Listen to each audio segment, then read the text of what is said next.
Well, here we are again, back to the Tec Pegasus that I've been working on. So I paid about, I think, $427 for this thing, shipped to me with tax and shipping and the cost of the radio, which came to $385 plus shipping and tax.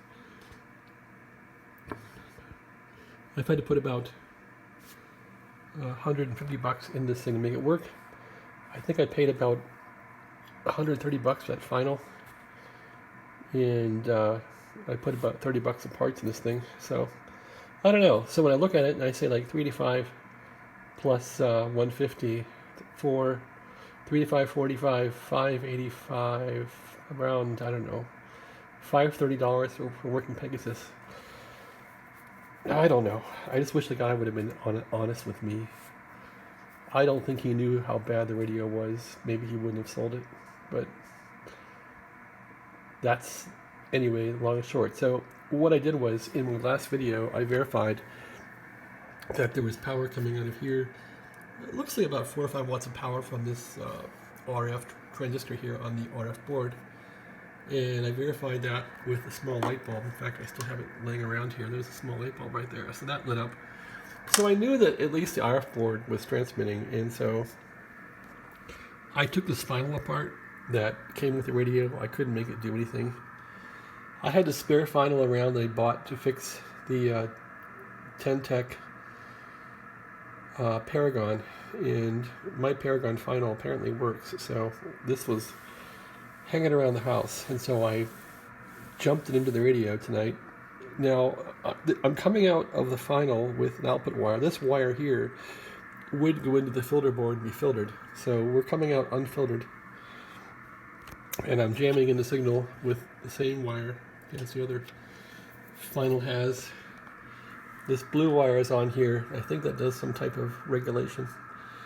We're full back, and I soldered the positive wire on there to get some current, and I just have it lying on the chassis for some good DC and some little jumper clips. Anyway, this thing will crank. So I'm probably nearly 100 watts now. So this gave me confidence to put the radio back together with this new final and probably call it a day. So here, I'll show you how it works.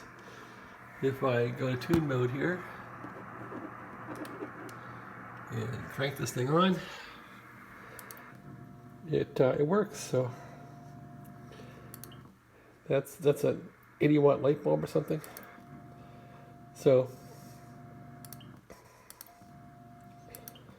just got the light bulb soldered on to the output of the final, and it works pretty good. So I'm going to take the old final out, put the new one in, and call it a day, I think, see how it works. So anyway, yeah, this has been an expensive Paragon.